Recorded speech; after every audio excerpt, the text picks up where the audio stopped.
Hello, this is Jill again. I'm looking over my Lactea iris. Yep, I can't carry his tune, but that's okay. Just because you can't sing doesn't mean you shouldn't. All right, Lactea iris. Now we are looking at my hybrids. This is the iris that I've named for my mother-in-law, Helen Sullivan. It is a bright purple blue, the bright red throat, light purple horns, striking. We call it a border bearded because it is approximately 28 to 30 inches off the ground. This next one is a tall bearded, solid yellow. This particular one has extensive horns, a bright throat.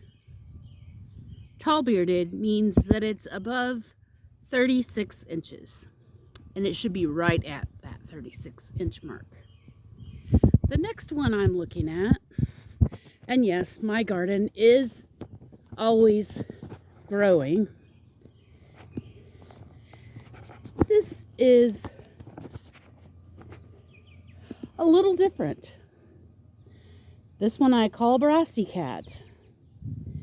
It is a modern, tall-bearded space ager iris. The bright yellow with dark veining, a bright red throat, although it is obscured by all of the flounces. This is my color breaking. What does that mean?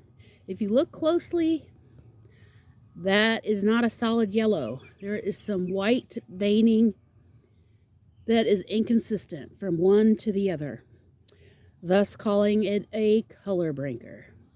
If you look closely, you can see that bright red throat, orange beard, and a horn.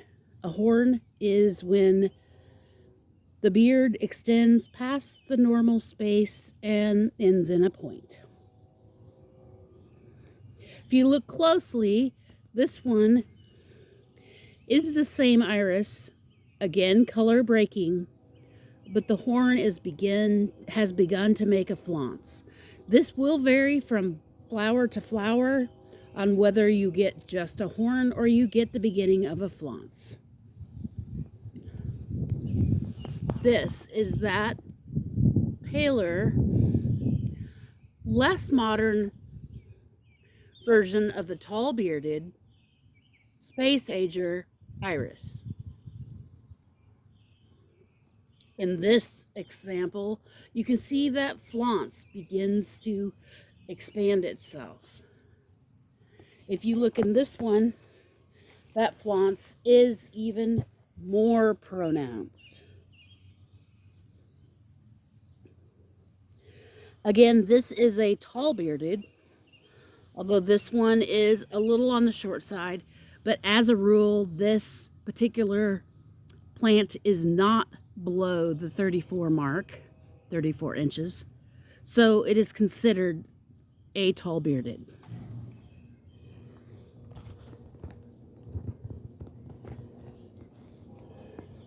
I have one more.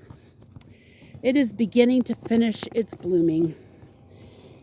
It has a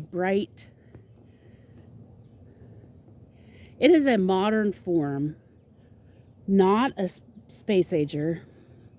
It has a normal beard.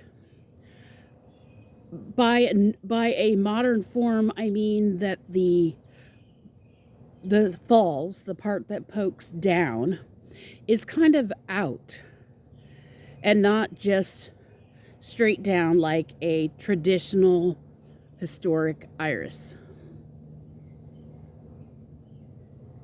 I hope this has brought you just a little bit of information about my particular irises growing in my garden. Take this time and enjoy the information that you can learn from YouTube. The positive, yet interesting bits of information that you might not find anywhere else. Go out and make someone else's day.